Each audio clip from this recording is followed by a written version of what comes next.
listening to the 14th source for all geeky nerdy news and discussion, which means that you're listening to a podcast. For all intents and purposes. I am D. Bethel. And I'm Andrew Asplund. And we are your two overeducated, codependent nerd hosts, bringing you the things that we like to talk about, but filtered through inquisitive and critical lenses.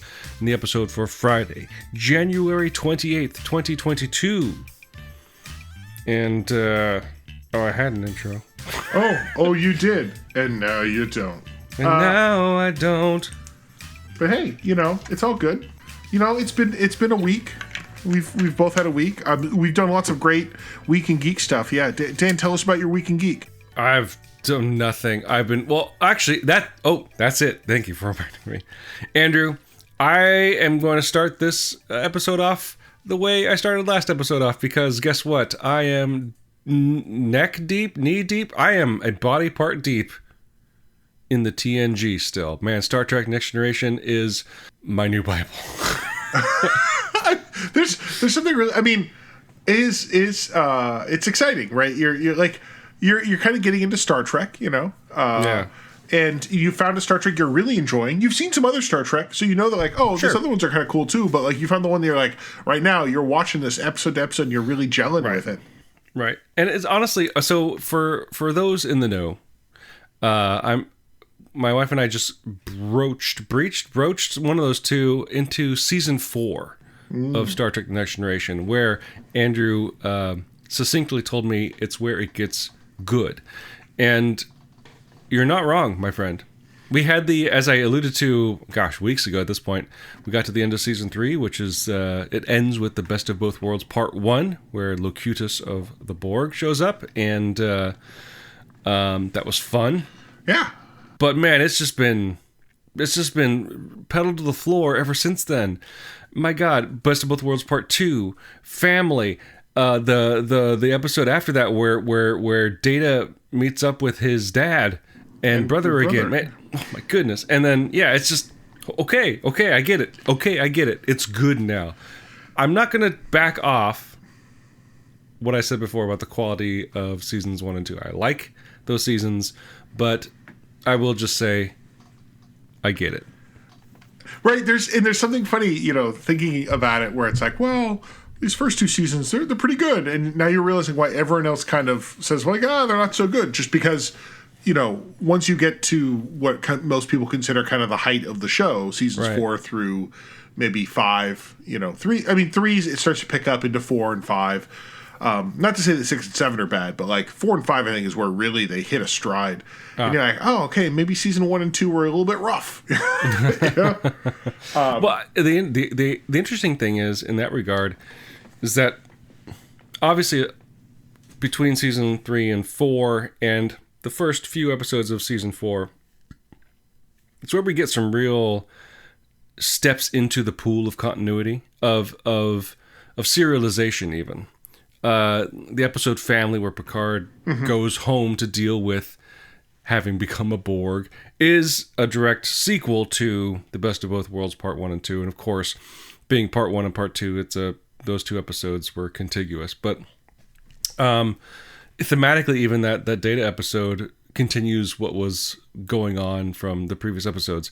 But actual direct, serialized storylines is what we're getting at the beginning of season 4. Everything from, of course, the Borg situation to Wesley getting promoted. It's been interesting, and I'm not going to say that's the reason why it's good, but it's them. What it shows is the show getting confident enough with itself to be able to do stuff like that, despite being a show made for syndication. And to that end, I think, aside from if you only saw the episode called Family, you would be a little confused, but they do enough explanation to realize that, to make it clear to the viewer that, Picard's been through some shit, right? It's not completely contingent on having seen, at the very least, The Best of Both Worlds Parts 1 and 2. All I'm saying is that the show is doing serialization and continuity very, very well, where it's not wholly dependent on you having seen every episode beforehand. Something I know I've complained about with regard to MCU stuff. I also recognize that this is very early television in that regard. So, baby steps at the very least. I almost consider like, hey, Andrew, can we just talk about Best of Both Worlds Part 1 and 2 and family? Let's just make that an episode because I just want to talk about how amazing they are. Well, that's funny. But that's actually meaningful. It's funny because, when we started recording, we had no idea what we were going to talk about. And I was going to awkwardly segue with the fact that Dan isn't doing anything. But you have, right? And actually, Star Trek The Next Generation... and even the Best of Both Worlds is also timely, right? For those that don't know, Picard Season 2 starts in March. And, and they also have made it clear that Picard is going to get Seasons 2 and 3, and then it's done. Okay. I like that. Patrick Stewart is ran out of gas. But I mean, I like that finite vision, and it's like, okay, we got a story to tell, and this is all we need. That's kind of cool. Well, I think the way it works is that they did the first season, it happened, and they kind of got enough energy to do a second, and that turned into a second and third, and they're just gonna be like, all right, now we're good with that. I see. And it's not that because the second season is different than the first season, and I think it ties into the third. So I think the second and third are going to be one big kind of, But yeah, are they short seasons? Yeah, they're like 10 episodes. Yeah. Okay, yeah, sure. Yeah, but it is important because the Best of Both Worlds is really where the character of Jean-Luc Picard, captain of the Enterprise. He gets character, right? He has he has moments, and we see those moments every now and then come up again, right? In the immediate episode that you mentioned, Family. Brothers is the Brothers is the following one, yeah. Even though they're both about family and brothers. Right. They had to right. Brothers felt like they wanted to have a fourth episode about family in the episode called Family, but they couldn't fit it in. So like, oh shit, let's just give Data his own thing. Yeah. And then we see it come up a few times later where it's like, okay, here's this thing where we talk about it. And then, of course, comes up again in later films, or in a later film, Star Trek First Contact. And, of course, comes up in Picard as well, especially, I believe, Season 2. And if the trailer is to be believed. But it is where the show started to really pick up. And it doesn't really serialize, I don't think. I think you're seeing a little bit of... Right. A little bit of coherence. The serialization of Star Trek really is Deep Space Nine Season 2. Right. Oh, okay. And onward, I'm guessing? Or well, just they do like a 3 or 4 episode story. Oh. Calm down, Star Trek.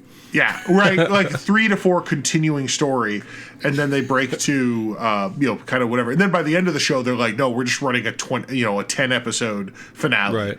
Right. But Best of Both 60s Doctor Who? But Best of Both Worlds is also just such a big deal because it does stand out in a lot of Star Trek memory because it was that first time they did the season finale ends in a cliffhanger. And I believe, as always, with no fucking plan. Right.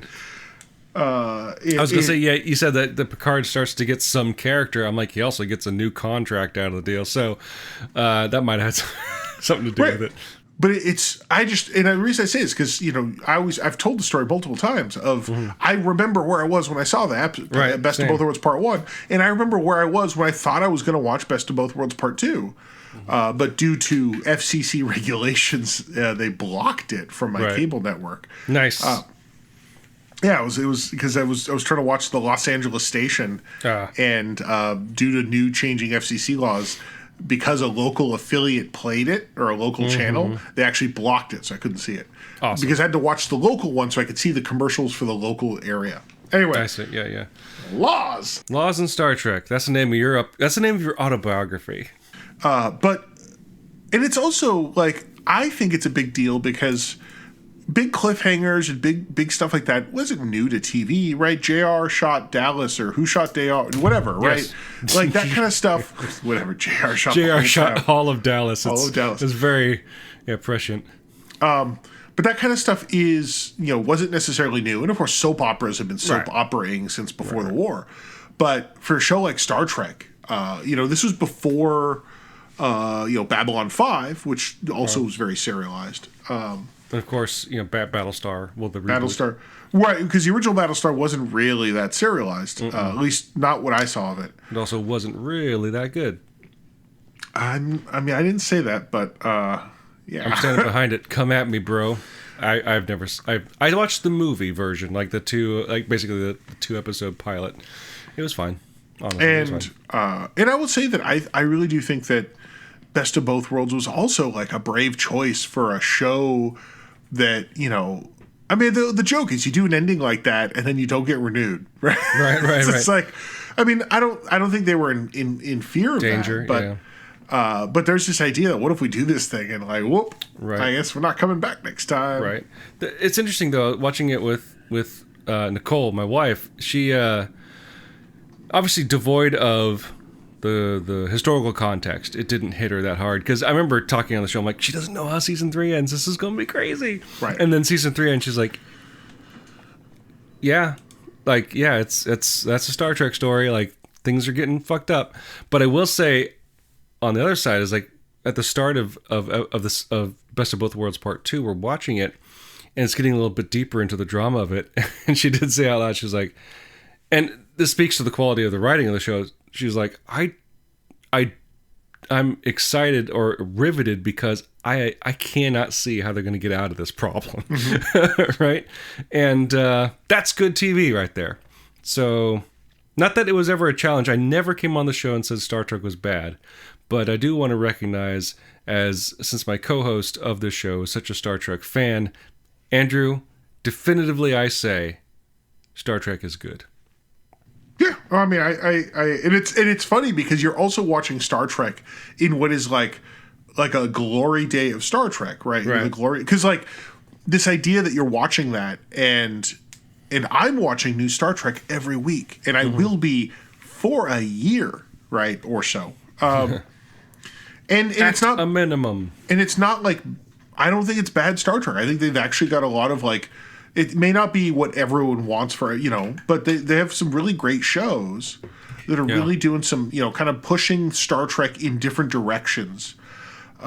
It makes me think of like these, I know the big hotness in Hollywood and stuff is, they want to all have these big elaborate universes, right? You look at it, Star Wars has one, and obviously Marvel has one, but also DC keeps trying to do stuff like that.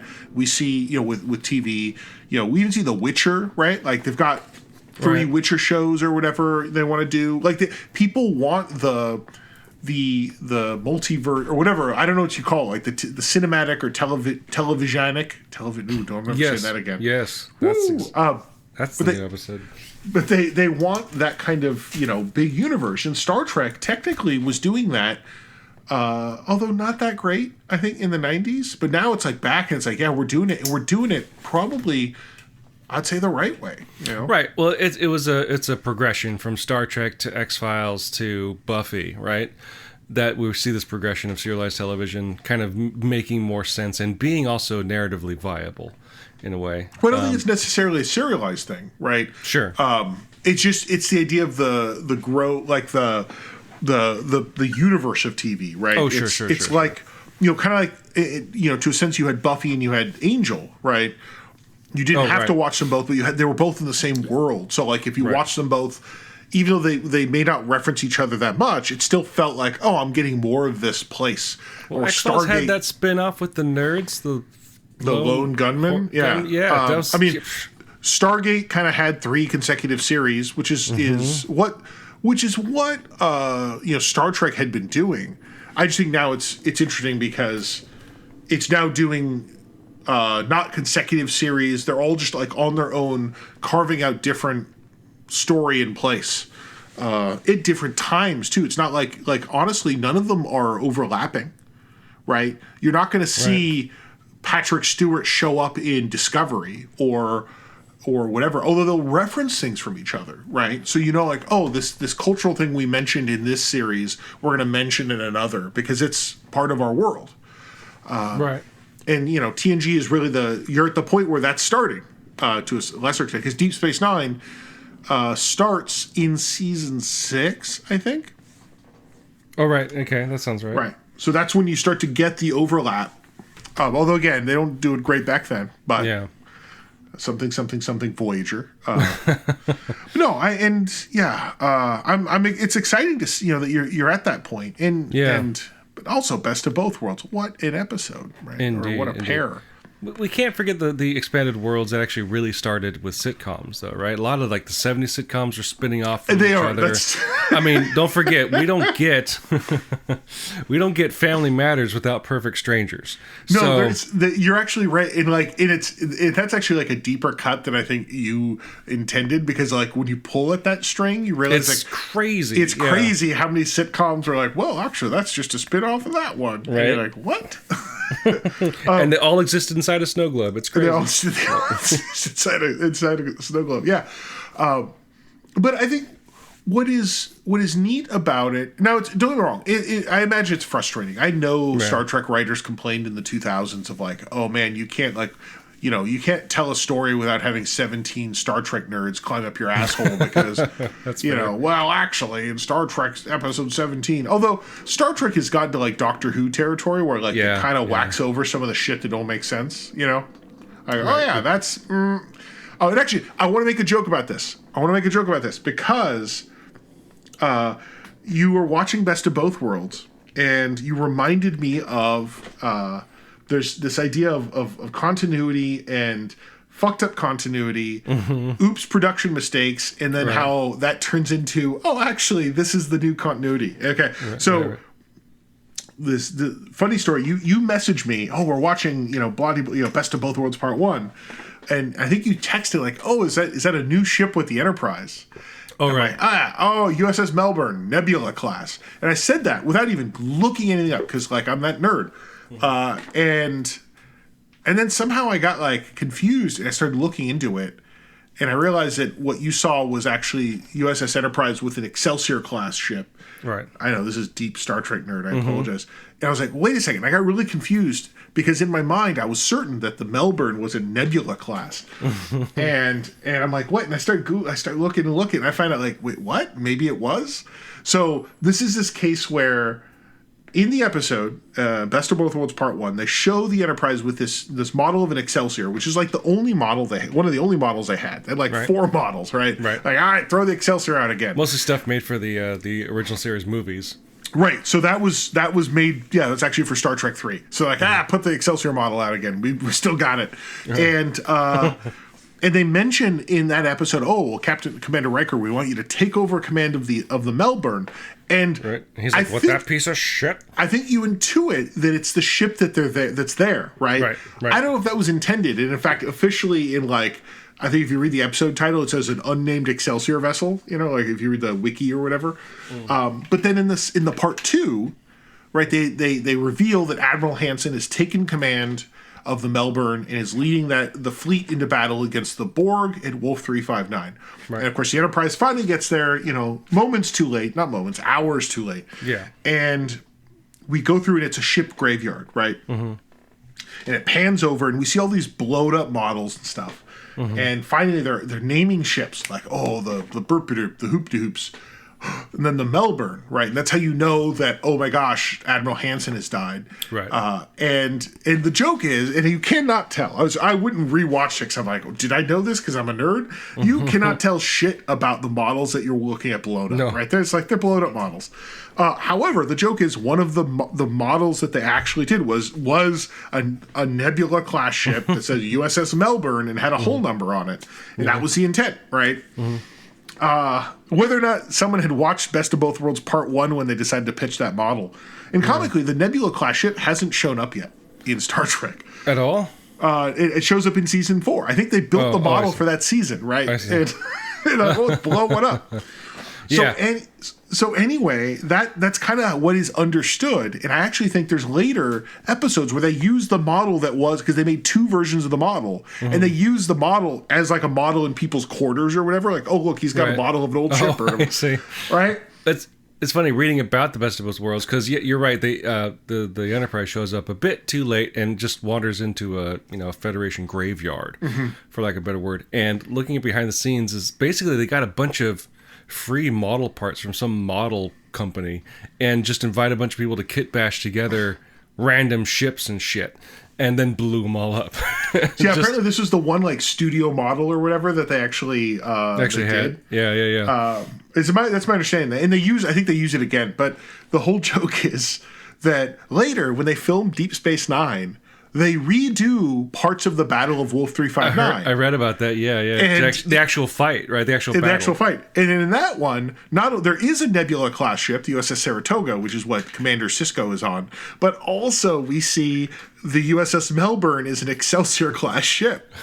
So because of this, and it has the same hull and registry number as that model they blew up for the graveyard.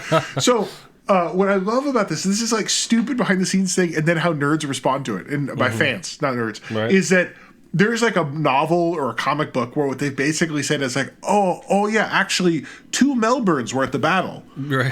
It ends up they built the new one, the Nebula class ship.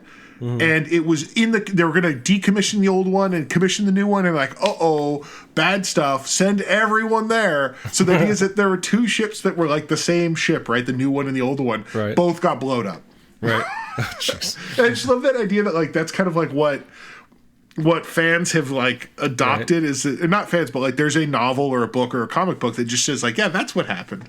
Well, thank God Deep Space Nine was good, or else fans would be going like, I don't accept the retcon that DS9 fucking brought to the plate. I don't accept that canon. Well, that's always that thing though. Is it even? Do people even know it's a retcon? Right. Because you have to remember, even Star Trek people. Well, yeah. There wasn't Wikipedia, right? There wasn't fandom. Mm-hmm. There were like technical manuals, so like every nerd at home gets his technical manual off the shelf and flips through it.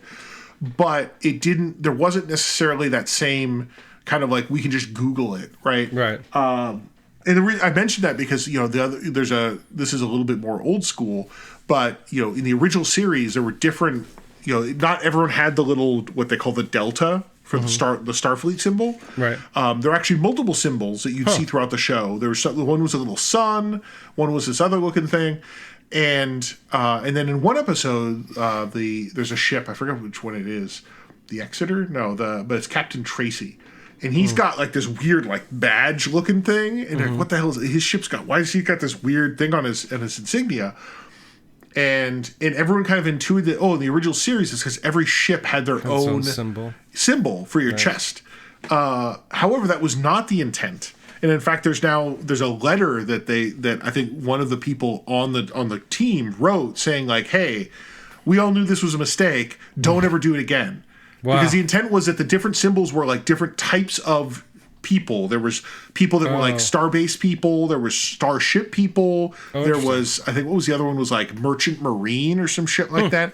And that was French Foreign Legion is still around for some reason, or whatever. So that's why. But this one guy where his ship has this weird different symbol. That was a mistake. However, fast forward 30 years to Star Trek Enterprise. And they actually think, every ship has its own symbol. So when they make an original series ship, they give them some funky ass symbol. And so it's this weird thing where, mistakes turn into canon, but then turn into, anyway, that was a fun diversion. Because, you know what?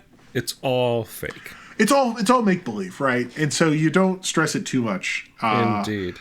We don't ask what U-Spa is from the original season of Star Trek. Like, what when the captain says, call U-Spa headquarters, what the hell is he talking about? We don't ask. We don't want to know. Just like we don't talk about bone claws. Bone claw. We don't talk about bone claws. Well, actually, I talk about bone claws. In a different context, I'm guessing. Anyway. I talk about post adamantium tear bone claws. Oh, yes. His body regrew. Yeah. It's just sorry, listeners. That's a Wolverine discussion from the X-Men that we're never going to have, but yeah. But speaking now, you know what? I feel much more comfortable, rested because we talked about fun stuff. Let's end the episode by packing our bags, putting on our best Hawaiian shirts and our wide brim hats, and go on a cruise. A news cruise. A news cruise. A news cruise. News cruise. Andrew. Did you hear that Activision bought Blizzard? Oh, wait, no. We already talked about that. No, but it's interesting. We mentioned it last time, and there's not a lot to add. No. But it is, it's still kind of polluting the kind of the discussion, right? There's still people that are like, what's going on here? You know, why is it that Bobby Kotick is like, it's like he has an escape, there. you know? Yeah. And Microsoft seems to be like, oh no, whatever, it's fine, you know. And Microsoft is now poised to be the third largest game developer after Sony and Tencent. And Great it's, company. Yeah. It's just, it is so, like, it's weird that, like, that these companies, I guess video games always felt like such a, you know, an indie, like, you know, people in their basement making video games, because that's what it was like in the 80s. The idea that we have these massive billion-dollar companies. Yeah. You know, that are conglomerating. And it's interesting that the big three that you mentioned, Sony, Tencent, and Microsoft, are actually, they don't just make video games. Like, they have their money spread all over the place in terms of technology and the internet and entertainment. Yeah. Which that rings the bell of someone like me who is completely ignorant of such things. And I know it's not your field of expertise, though you would probably argue you don't have one anymore. But like, so that starts ringing like the bell of like, is this a monopoly? Like, I'm guessing they wouldn't have gone ahead with the sale if that box wasn't checked, right? That they could avoid that somehow. But like, it seems like Microsoft is really becoming the Disney of video games here, where they're kind of owning everything. Well, and there's definitely a vertical integration problem, right? Because there's vertical and horizontal, right? Horizontals, you own all the stuff in a field, right? And verticals, you own all the stuff in a industry or whatever, like right. So and Microsoft has that problem that they make the hardware. They make a hardware. They also have a distribution service. They also make operating systems. They also do whatever, and they now own all the stuff you want on those systems. And it's something that I mean, obviously they're going forward with it. Will they be stopped? Probably not. You know. Yeah. But it always gets concerning. You know, and this is that same thing of like, well, am I going to be able to play Skyrim on my Sony PlayStation? You know, like, well, they say they will, but right.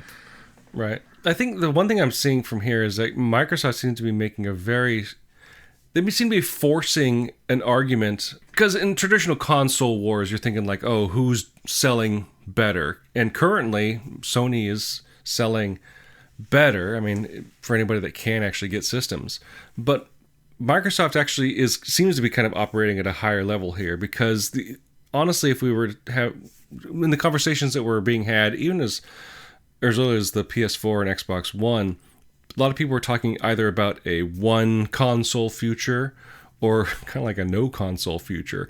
And Microsoft seems to be kind of forcing the play here, because they have their very successful and not arguably, but genuinely successful what I call it, Game Pass system, where it's basically the Netflix of video games, where you pay a subscription and all first-party games go up on day one onto this Game Pass, and other games that are part of that they have licenses with or whatever are added to their service, where you can just kind of play. I believe you can even download the games that are on Game Pass, play them for as much as you want, and all you have to do is pay a monthly fee. And if anything, some of the discussion seems to be pointing that they want to get Game Pass onto outside of the Microsoft ecosystem. With talks even about like having Game Pass in some shape or form beyond the Nintendo Switch. And the idea being, and Microsoft has been very open about being cross-platform and not being like, we don't care. Yeah, let Xbox players play with PlayStation players. We don't care. Sony is the problem here, not us. Like, I can see an ultimate goal, like they would consider it a win, not necessarily to beat Sony in sales, but to get Microsoft Game Pass on a Sony system, which is like an interesting argument. Like, is the future not winning the console like hardware war? It's winning a software war, and it seems to be working. Well, and so we'll see. It's like Google, right? Yeah, they make hardware, but that's not really their hardware. Is just so you can access, well, really their ad engine, which I mean, right? Right. No, it's changed the way it works. And we'll see where it goes. We'll see if I don't think there's gonna be any antitrust or anything, but we'll see like how the industry changes. Well, speaking of video games, Andrew, are there too many indie games? Oh my goodness. So this week, speaking of, and in the context of this discussion of, oh my gosh, Microsoft just bought this company for $7 billion. There's a lot of people saying like, gosh, think of all the indie development studios you could fund with that kind of money. And, and because it's this idea that if you think about $70 billion to buy Activision Blizzard, it does kind of suck the air out of a room, right? It is like, oh, look, that's a huge amount of money. And so some people were saying like, oh, think of all the indie studios. And someone with some clout, I guess, had to follow up with a shitty take. And that someone is Jeff Vogel. Jeff Vogel, who that name shouldn't mean anything to many people, but he's actually the, CEO, developer, man in charge. He is a company known as SpiderWebSoft. SpiderWebSoft? That's, I believe, what they're called. They're a company, Spiderweb Software. Spiderweb Software has been making games since the 90s, 1994, nice. According to him.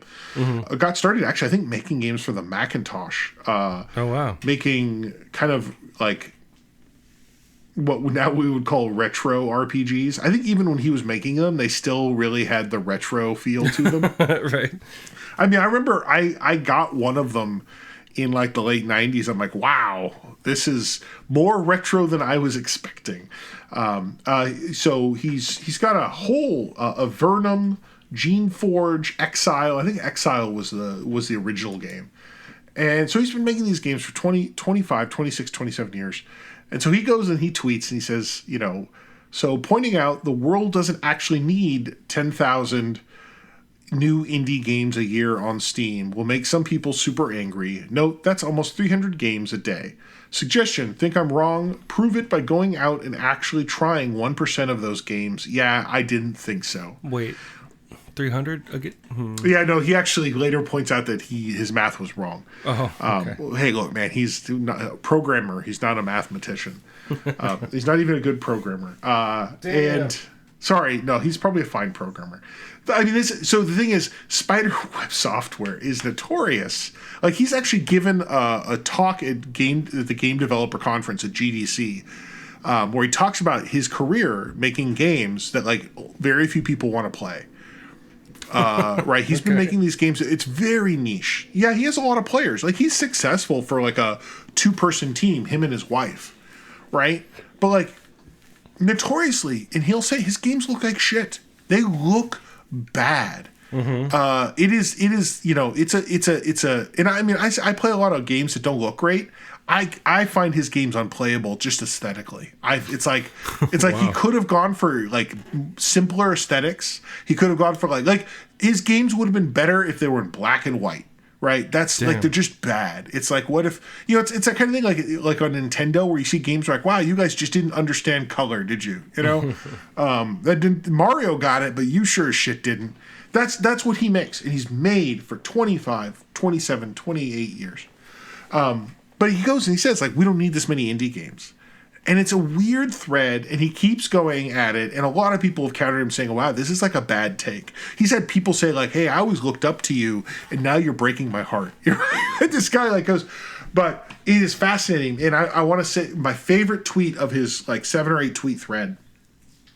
He says, look, I'm not an art cop. If modern life is so meaningless that you have to spend 20 years making games people will never play is the only thing keeping you moving, do that. But at some point ask, isn't there a problem here? Isn't there something sad? And what's funny about it is that he actually, that's him, he's describing himself, right? Yeah.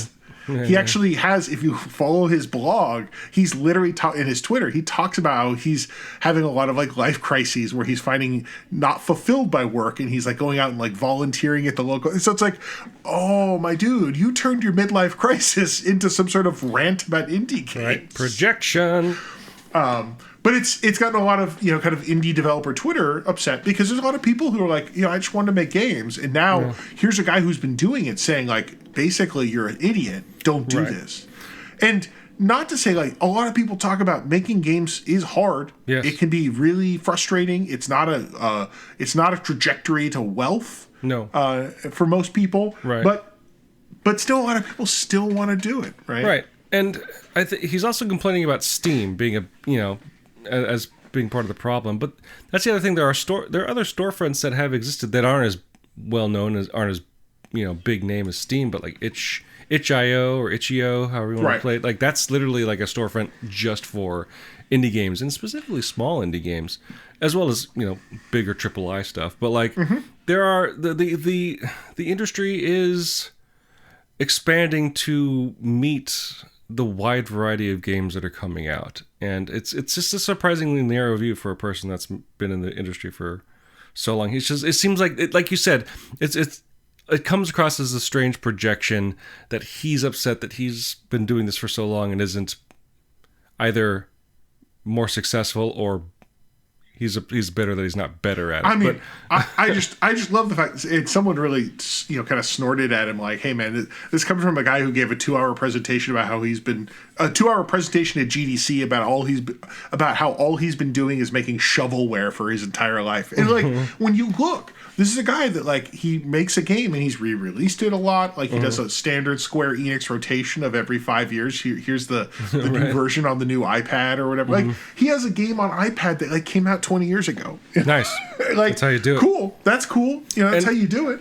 Although the interface still looks like shit. For those listening that maybe aren't familiar with some of the jargon here, could you just quickly define the term shovelware?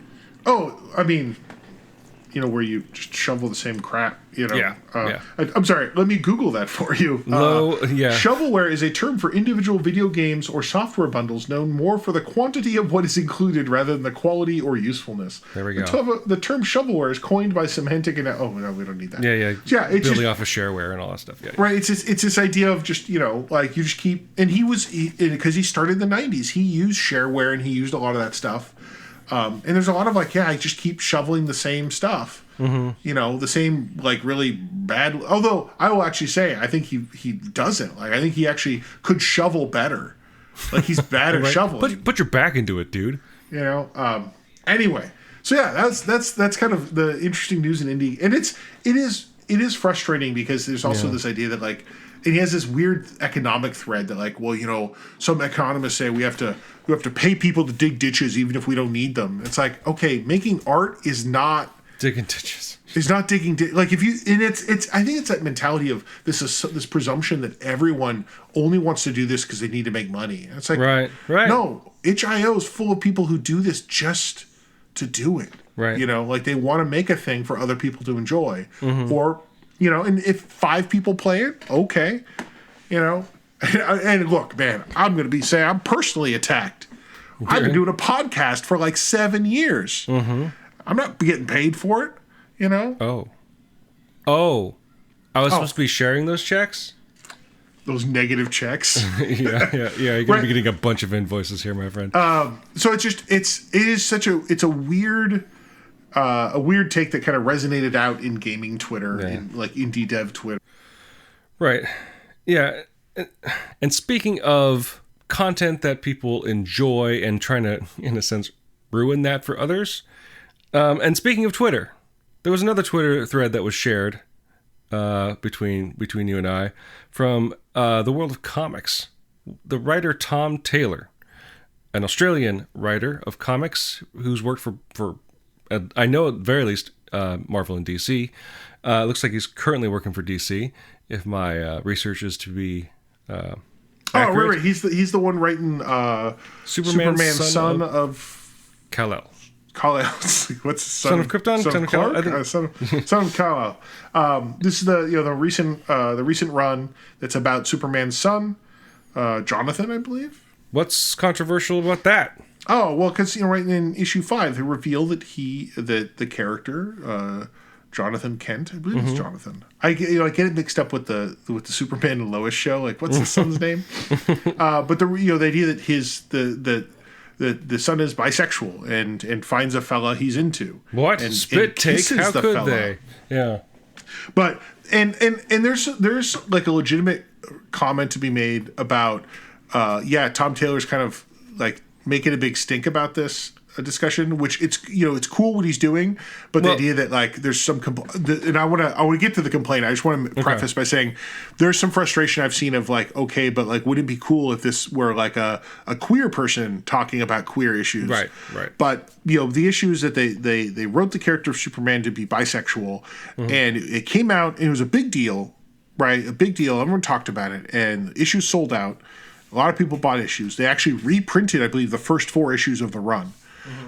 Big selling thing. And of course, now everyone, a lot of the conservative shit talking websites, Comicsgate people are like, oh, look, it's such a flop now. Look, they didn't sell any in December of issue 6. They didn't sell any of so Tom Taylor has this thread where he kind of talks about, was it someone's sent a message to him saying, your woke super queer garbage is bombing just like everyone knew it would. Everything you've done, currently do, and will ever do is nothing but a waste of paper. The woke mob you thought it would be a good idea to pander to isn't even buying your pathetic slop. You probably shouldn't have sent that tweet, Andrew. So he kind of tweeted that and said, like, this is what people were saying. Let's talk about it in a thread. And the main argument here, and even though it's insinuated, is that a lot of the Gamergate mafia, for lack of a better word, a big part of their argument online, at the very least, is that the Big Two is injecting, progressive values into their comics, and they're doing that even and well, time is proving that that's a bad agenda because sales are dropping precipitously, right? And that's their argument. And so they're lobbying these insults at Tom Taylor, saying like, your book is selling like shit, and your gay agenda is failing, and you should feel bad, I guess. And they're probably saying that he should die as well, because they're stupid like that. And by the way, that agenda that they're pushing in this context is putting people that aren't straight white men.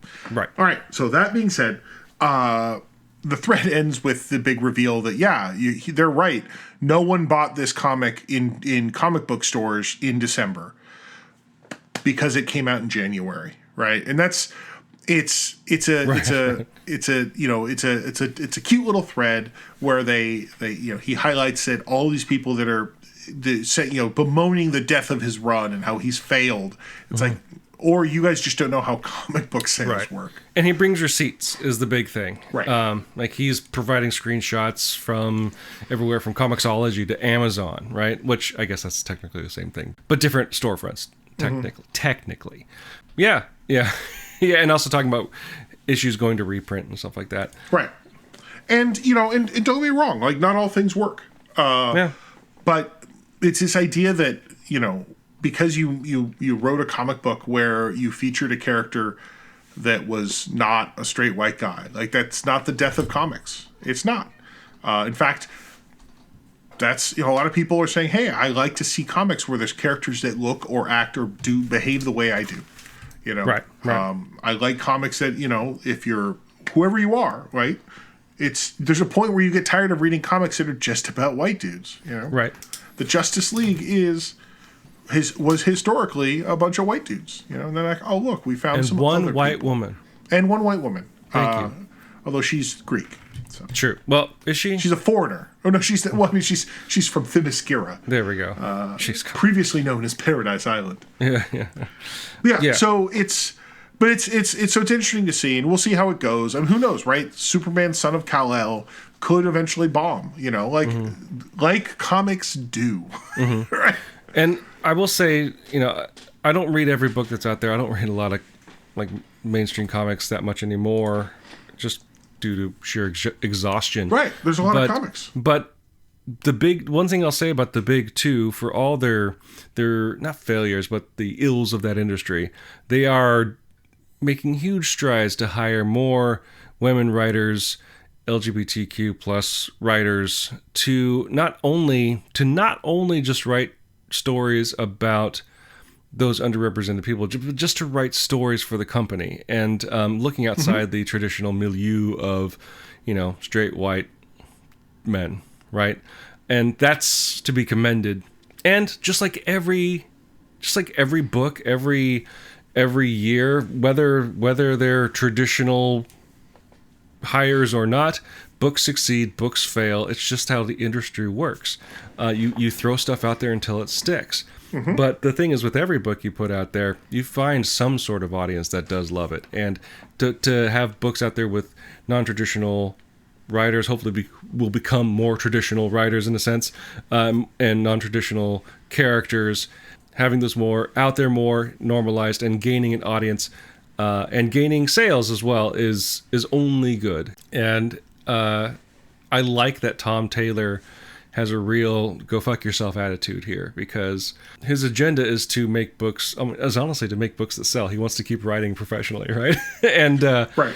And he has the receipts to back it up, which is interesting considering a lot of other creators out there, especially people that maybe are more embedded in the system, where he's clearly a freelancer that bounces between companies regularly, and regularly is good because that means he's always getting hired. Where I see these more established creators going like, oh, we're not here, who are much more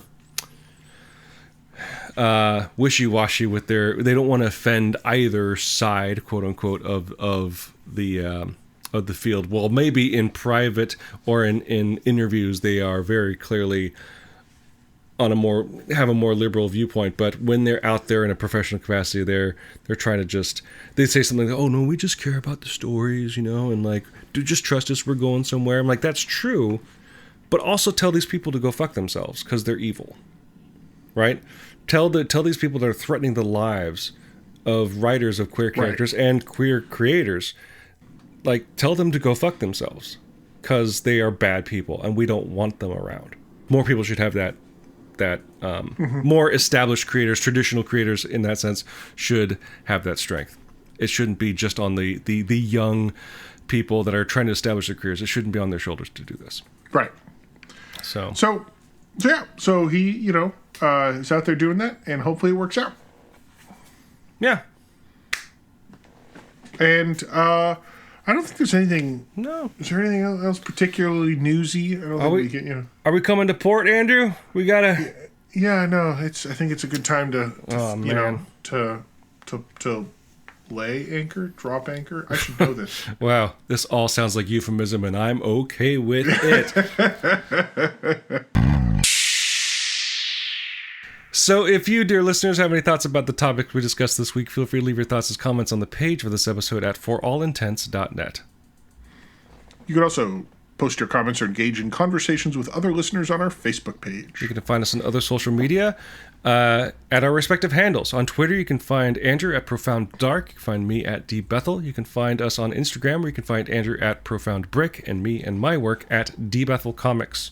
While you're at our website at forallintents.net, you can also take a look at our YouTube page by clicking on the link in the corner that says YouTube. There you'll find videos. We use 2 tracks of music for our show. One is called Disco Medusae, the other is called District 4. Both written and performed by Kevin McLeod, the Clan McLeod, immortal swordsman, graph paper enthusiast, and musician extraordinaire. You can find his music at incompetech.filmmusic.io, and that's all licensed under the Creative Commons 4.0 by attribution license. If you like the show and like to help us out, the best way to do so would be to subscribe to the show using whichever podcasting service you happen to use, whether it be something like the Apple Podcast app or Spotify. What would help us out even more would be to go to their storefront page and leaving some sort of review. Whether a text review or using their proprietary metric will help spread the word to new potential listeners through the magic of algorithms. Algorithms.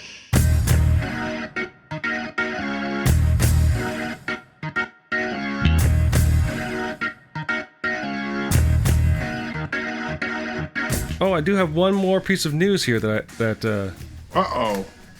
I hear that Robert Pattinson is super confident in The Batman, because he has stated that if it does not do well, he's going to change genres.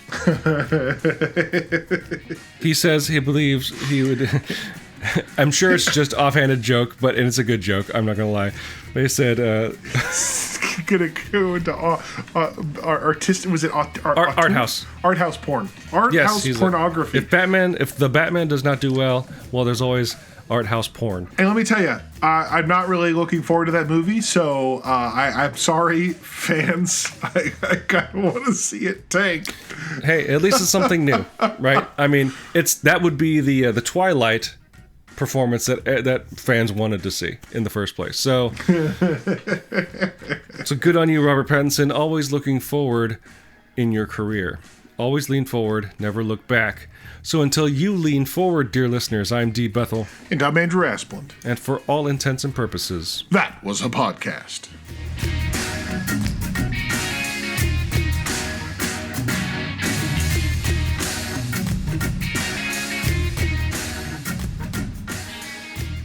All right, so what I'm hearing, Andrew, is that we're going on a news cruise. We could. Sure. That sounds fine. You've been making games since the 90s?